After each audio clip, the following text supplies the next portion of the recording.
welcome to the Stars in the Making with the mission to inspire and frame the future. The star is Jason Mikell, the well-known meteorologist in New England at WBZ TV. From the corporate grind to becoming a two-time Emmy Award winner, he has reason to be on one of the top TV stations in the country. I was born and raised in Mississippi. I never imagined I would be here today. On this episode, the star shares powerful insights on overcoming tough times. Is key the ability to adapt? Life is unpredictable. Change and flexibility are your greatest strength. In our rapid-fire round game, find out who he prefers between Denzel Washington or Morgan Freeman, Taylor Swift or Ed Sheeran. Please, let's welcome the star, Jason Mikell.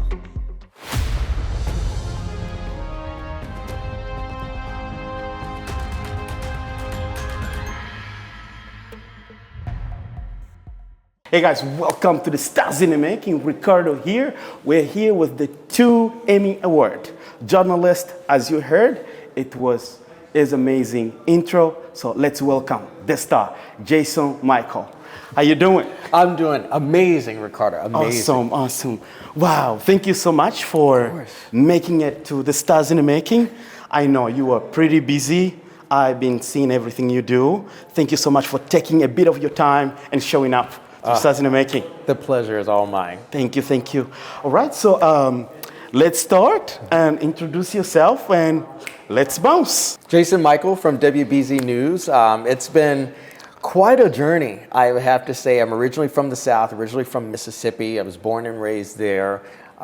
Spent about 6.5 years in Philadelphia, Pennsylvania, and then went back to school for meteorology to get my second degree, and then ended up in a very tiny, small market in Ohio. And then from there to Austin, Texas, from Austin, Texas, back to Ohio. Wow. So I didn't get enough of the heartland of America, as they like to say, over in Ohio. So I was there in Cleveland for 2 years, and then made the jump from Cleveland to Boston, and here I am. I mean, it wasn't easy getting 2 Emmy Awards now. It's such an amazing journey, but before we even get into there, we do have the icebreaker question. Oh, okay. I always ask, are you ready for it? I think so. I am in live TV, so we have to expect the unexpected. That's right. All right, so let's go.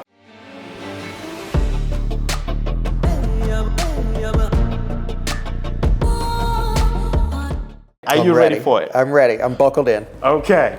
All right. Explain, or what is the one embarrassing moment you have had on live TV? Embarrassing or fun? Oh, embarrassing moment. Well, I did. How did you turn it out?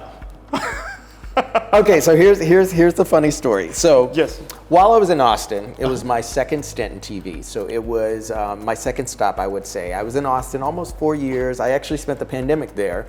And one of the responsibilities as meteorologists of the station we had to do was twice daily, we would do an algae report. So we would take a sample on the roof. We'd come look at it under the microscope, very scientific. And we had a seasonal allergy chart that we would look at the samples and compare it to what the seasonal allergens would be. Well, at this particular time in the season, grass and ash was noticeably high. And I just sort of kind of put 2 of those together. Unwillingly, saying that ash was high that day. So I had to quickly make a correction, but it made for such a funny moment. Thank goodness I was on Weekend Morning, so Weekend Morning show was always pretty fun. But I swear on live TV, I think the bosses, they got quite a chuckle, but they were like, Jason, don't do that again. So it's because you have the whole crew right in front of you, and oh my God.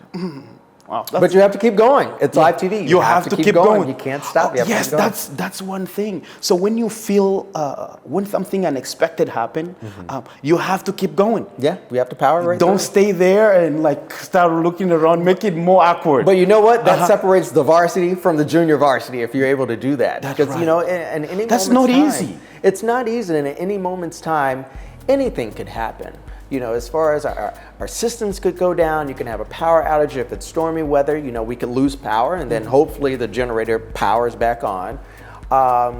you've seen clips of bloopers on YouTube and things like that. Sometimes those things do happen. By the way, that's what I was looking at. I was like, wow, this is fun. I'm gonna have to. Because I actually thought of another moment just now. Yeah. If you want to hear about it. Yeah, of course, we want to hear about it. So my first market in Lima, some people call it Lima. It's Lima, Ohio, Lima.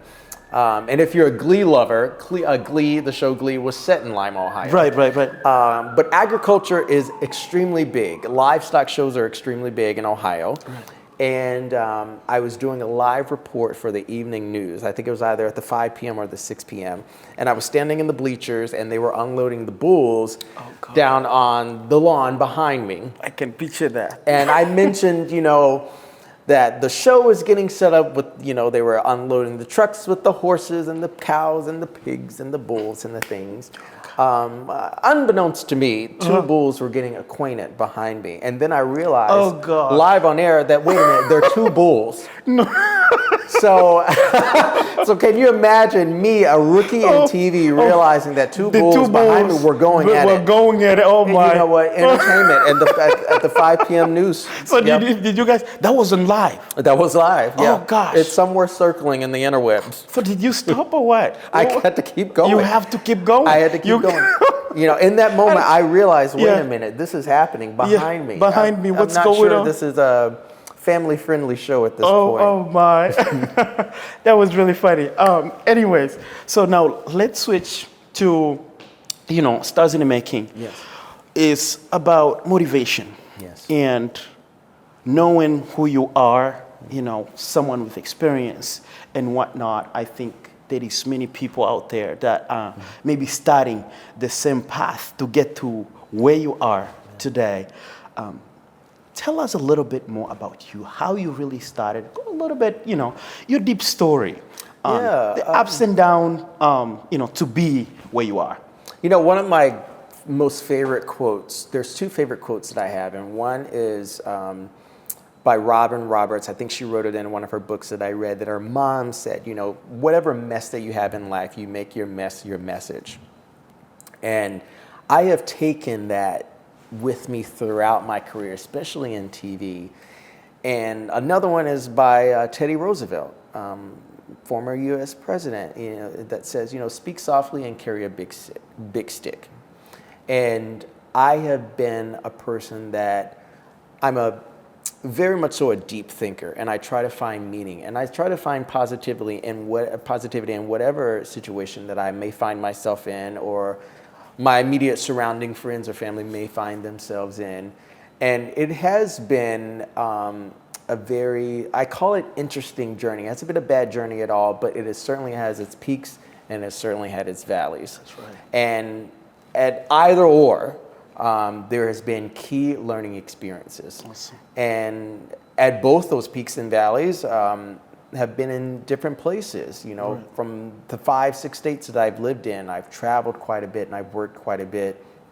And I took the unconventional route. I got my first degree in psychology, and then I worked in corporate America for several years. And then I just hit this wall where I realized, I don't think I actually want to do this for the rest of my life. Corporate America. Yes, I don't think I want to do this for the rest of my life. Working so, one-on-one, boots on the ground, so to speak. And so I was being a recruiter. I was working with those that are looking to fill voids in their employee roster. And then I was also working for potential hires to get them ready to be hired by, an agency. I didn't know that. So you had to pivot. I had to pivot. I had a pivot life moment that happened at 27, 28. And I sort of did a personal assessment. I looked at my skills, my traits, my likes, my dislikes, exactly who is Jason Mikell and what does Jason want to do? Can you see a path forward? And in that assessment came the interest of weather. And I remember talking to my dad, and my dad said, well, son, you always enjoyed weather. Why don't you go back for weather? And I'm like, are you kidding me? I don't think I want to do that. Yeah. But I humored him, actually. Yeah, now that you say that, sorry for interrupting. Of course. So this wasn't your dream as a kid? No. Being on TV No. and being, oh, wow. I never even thought about it. Never even, expressed interest in it. I had watched news. Most of us, grew up watching news out at our parents' house or our grandparents' house. So I knew about the Today shows and the GMAs and the CBS Mornings and whatnot. I knew about those big names in news.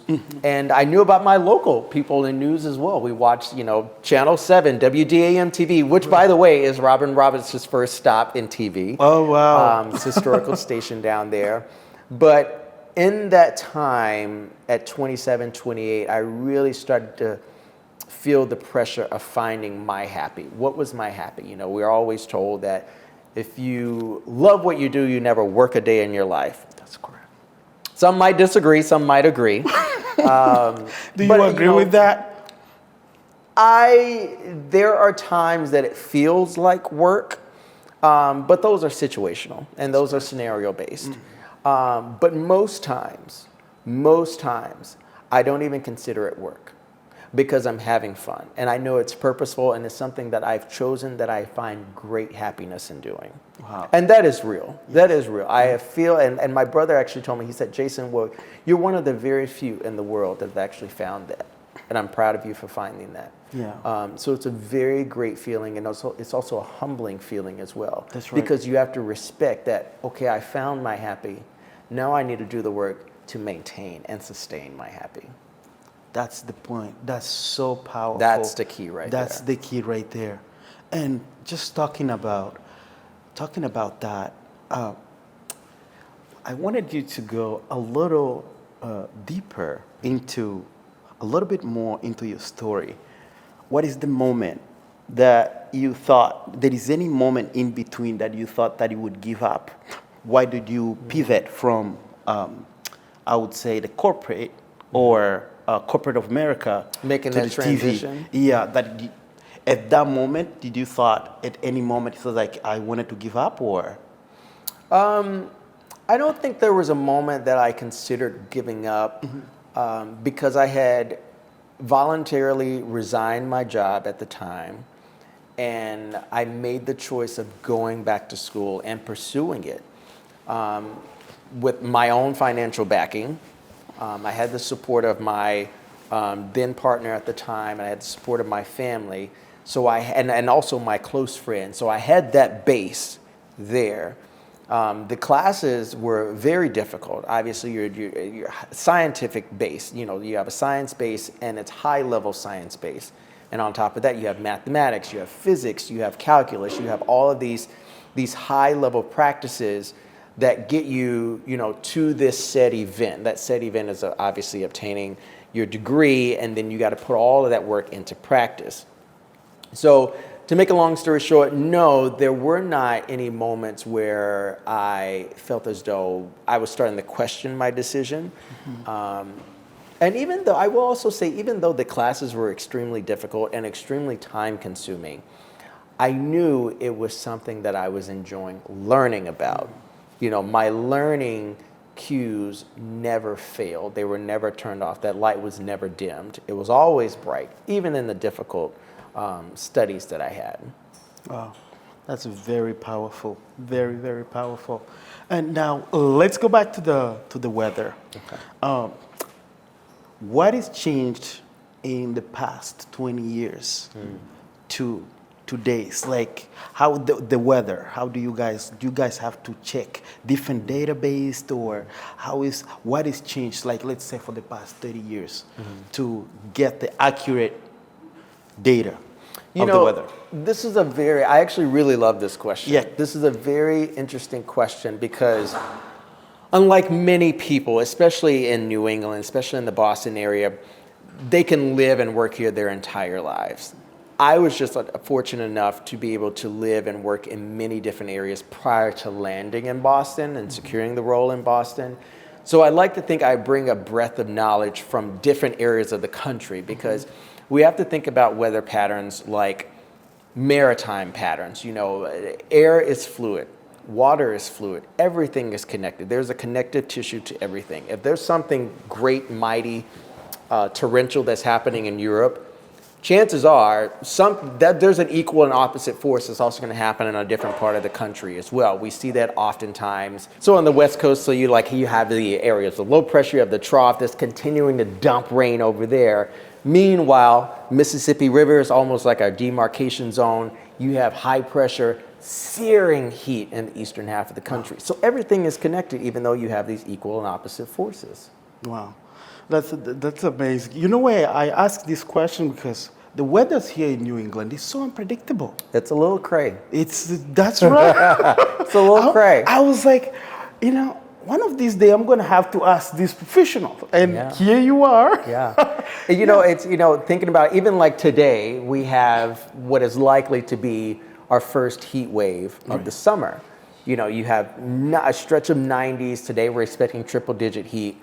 But 3 months ago, we probably had highs in the 40s, and we had snow on the ground. We had a long, arduous, cold winter season. Mm-hmm. One of the greatest things I have found about New England, as opposed to when I worked in Texas, as opposed to when I worked in Cleveland, or even being born and raised in Mississippi, is we get 4 distinct seasons.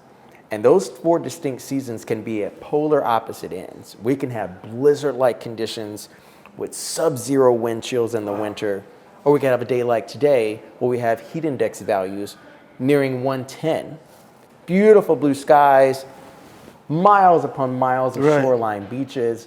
It's just a very interesting, a very, very particular place we call home. Wow. And talking about that, I'm glad you check into that, the weather. There is any season like is hard to check the weather than another? Very good. Very good. Winter or summertime? I think it's the in-between season, actually. I think it's the spring and the autumnal equinoxes, or the spring and the fall seasons.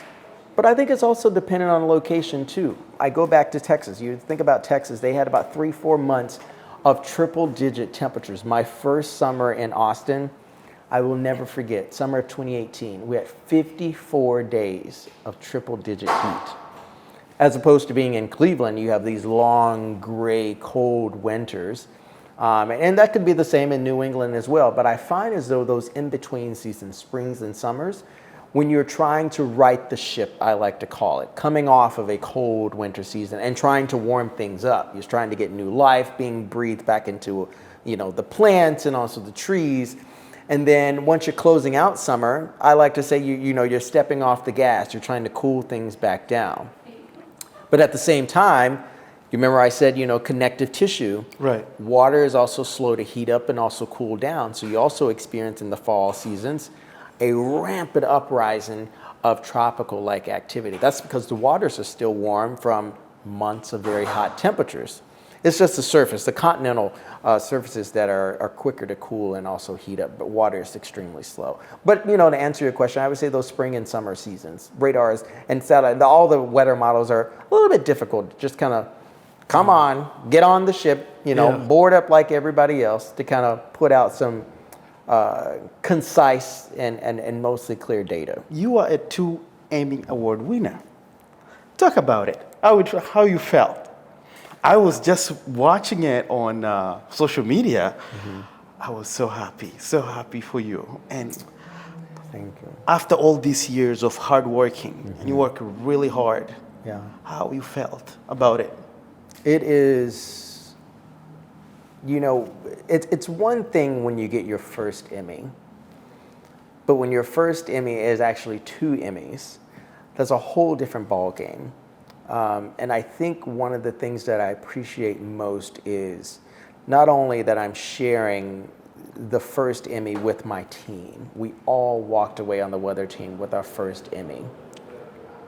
But the second one came on the heels of an idea, a dream that I had. I breathed this Do Your Job series from my own thinking, my own conception. And to have it win within its first year of launching, to have it win within my first year of being in Boston at WBZ, I could not have imagined the reception that I received from the viewers and the support and encouragement from my colleagues at WBZ. It's an extremely humbling experience, and I will tell you, I have not put them up. I have not moved them. Yeah. They're still in their cases. They're still in their boxes. You can't believe yet. My brother recently visited, and he said, "Jason, I can't believe this. I can't believe this. Yeah. You spend so many years away from the ones that you love. You spend so many years sacrificing and dedicating your time, your energy, your life to the place that you're working. I come from a small market, small TV market in Mississippi, and Boston is in the top 10. So naturally, there is a desire for any sort of journalist starting out to climb into that top 10 market, and then to work either what we call an O&O, an owned and operated station by either Fox, NBC, CBS, or ABC. Yeah, it's definitely one of the top. It's competitive industry, and I always like to say, it's like varsity. It's the popular kids in school, but you're all adults. So there's even more of a drive. And don't mention if you have a family, there's an extra drive to succeed because you have mouths to feed. But receiving it that night, it was much better than I could ever dreamed. Wow. It was much better than I could ever dreamed. And to also think and conceptualize the fact that you're only just beginning. It's just beginning. That's right. Only that's just right. beginning. So I am extremely grateful and extremely humbled and enthusiastic about the road ahead. Beautiful. We are so happy here in the Stars in the Making for you. Thank you. Such an amazing moment. Me watching it, I was really having goosebumps. I was like, wow, what is an amazing, my good friend, having these Emmy Awards, not one, but two. It's beautiful. Now, for those people that, feel like they want to give up, they are maybe not transition off, pivot, they don't know what to do or where to go, because at some point, as you said in your story, you had to pivot. You never thought that you would be here, and now we see you right here. What is any particular message you would give up? Not necessarily being a news personality, but I would say just in any area, any message that you wanted to send to someone? Give yourself one more day. Give yourself one more day. If this day is too heavy and it's too difficult, you know how you go through something extremely stressful that you have trouble breathing. If it's too heavy, just give it one more day. Tell yourself, okay, today was shit. Today was crap. Apologize for my French. Just give yourself one more day. You never know what tomorrow is going to bring. All the historical greats, all the historical books have told us that tomorrow is not promised. Live for today. Life is today. Yesterday is already gone. It's in the past, never to return again. Tomorrow hasn't arrived yet. You have no idea what tomorrow may bring. Wow. No idea. That's beautiful. I love that. All right. Thank you so much for that story. That's a really, really amazing, uplifting. Thank you. And now we're going to go back. We're going to go to our game round. Okay. Before we go to the round, I wanted to talk about your dog. It's such an amazing Pepper. Is that correct? Pepper. Talk about Pepper, because I see him in the news as well, like in the studio, all that. So you carry him everywhere. Pepper needs a contract as well. That's right. So far, I'm the only one working Talk in that about house. Pepper. Yes. What's crazy story about Pepper is He's so adorable. I got him in Cleveland. Yeah. He came into the station that I was working in Cleveland on a pet adoption.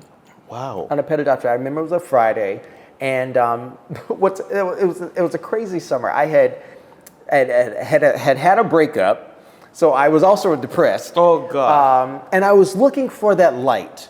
This is why you shouldn't give up. I was looking for that light, any light, because I feel as though I was in an emotionally dark place.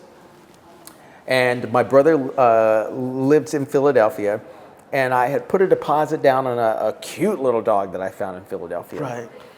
Well, the breeder said that they ended up giving that dog to somebody else, and I felt, well, darn, fiddlesticks, Then I put a deposit down, or they transferred the deposit to another dog, and I think there was something with the dog, like it wouldn't be ready in time. So I said, okay, full stop. So I decided to find another dog much closer in Cincinnati. Yeah. Put a deposit down. I was all super excited. It was the cutest little animal. 2 days later, I was doing the 4 p.m. and the 7 p.m. show at the time in Cleveland. And so in between my 4 p.m. show and my 7 p.m. show, I had heard some commotion in our green room, which is where the guests come in, hang out. And I asked somebody, I said, well, what's going on over there? What's all that racket over there? And they said, oh, Jason, they have dogs in today for the pet adoption. We're doing clear the shelters. And I said, oh, okay. Well, it was as if, Ricardo, I had a little tap on my shoulder. So I got up from my desk and I walked in and I opened up the door and this little dog ran up to me. There were 2 dogs in.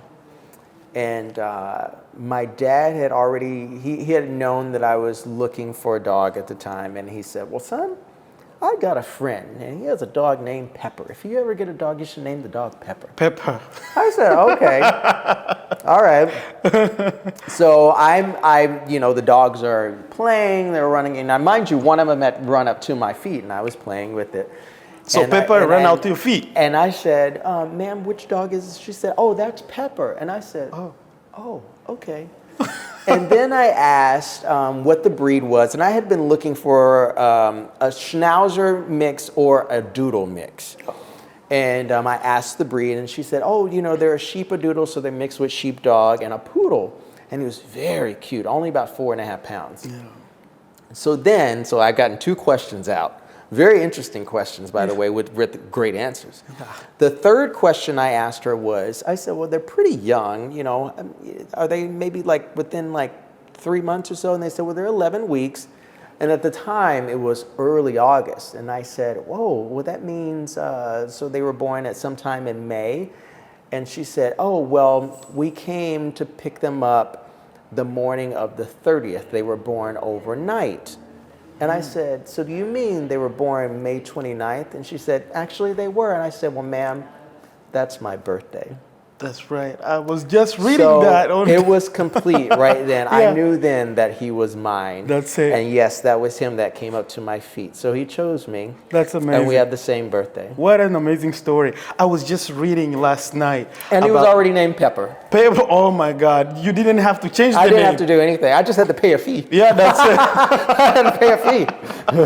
Awesome. I love the story. I really wanted to bring it up. The Pepper story. It's really amazing. And I will say he has been more than a light. He has been an absolute beam. He has been the entire That's your son aura. Right there. That's my son. That's what my dad said. He said, son, he said, son, that's your son. How old is he? He just turned 3. Oh, 3? Oh, okay. 3, yeah. He has so much time ahead. And so much energy, too. Yeah, that's true. Yeah, I see you guys, your colleagues and stuff, playing with Pepper. I was like, oh, wow. I try to take him around. I try to introduce him to things. I don't know why you didn't bring Pepper I here should have brought him, yeah.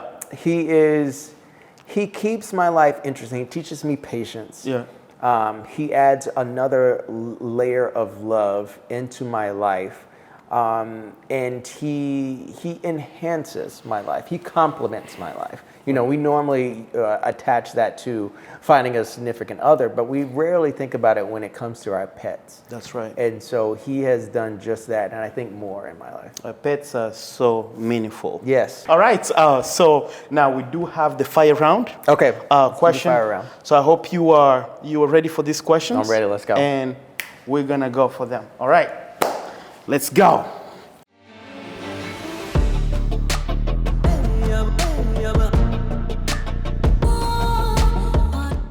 All right, this is quick questions. Okay. I promise he doesn't know, but you go as fast as possible. Uh-oh, okay. If you don't want to. Okay. You put me to the test this morning. Yeah. Good thing I had my energy drink already. That's right. If you don't want to respond, you pass. Okay. Yeah, but as quick as possible, and we get it done. Okay. All right, are you ready? Ready. Let's go. So would you rather Denzel or Morgan Freeman? Oh, Morgan Freeman. Morgan Freeman. Can you explain why a little bit? Oh, everything. Everything about him. Everything. Morgan And Freeman. I think there's a Mississippi attachment too. And I'm obviously I'm a native of Mississippi. Yeah, you were from there. So yes, That's- well, I've often quipped like, I want him to read my autobiography. Oh, wow. Mr. Freeman, did you hear that? That's right. We're definitely going to tag him. Yeah. All right, so let's go. What is the best dish you have had? Ooh, the best dish that I have had. Oh my goodness, I've had so much. Yeah. I would say I really, really, really love Asian food. Oh. So any specifically Chinese Any Asian food or? specifically Chinese food, some Szechuan type of pizzazz on there. Uh-huh. I don't know if What I is could the name say, again? Pizzazz? Pizzazz. I don't know if I could say I've had one really great meal that's like just been off the charts. I've traveled across the globe, but I've had some really. But if I had to say, if there's one cuisine, it would be Chinese food. I love Chinese that. cuisine. All right, so let's move on. We have to be very precise. I even forget about it, that this is a quick question. Okay. This is not good. Anyways. I'll speed it up. I talked a little Yeah. too much. In 2 words, what is advice for the youth? Persistence and diligence. Love that. All right, let's move on. Would you rather spend your weekend in a haunted house or in a spooky forest? Spooky forest. Why? I'm a scientist. I love to be out in nature. I love that. I love that. So you were not scared at all? No, I've been to a haunted house, but like, if it's like a spooky trail or something like that out in the elements, yeah, you have a better chance of scaring me then because I can't see. Oh, that's right.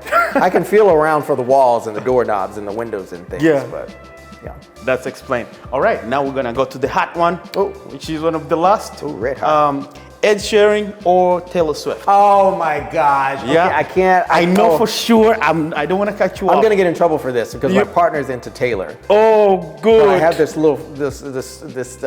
friendship thing with Ed Sheeran. Yeah, you just had an interview. He was Ed Sheeran. He was at WBZ. WBZ. Can I say both? Yeah. Well. Yeah, you can like both, but Okay, Taylor. who has Taylor? I do Taylor. Yeah. Oh, okay. All right. Awesome. But let's talk a little bit about Ed Sheeran. Yes. You just had an interview with Ed Sheeran. yes, He was here in Boston. He was here in Boston. He has an affinity for Boston. He did tell us.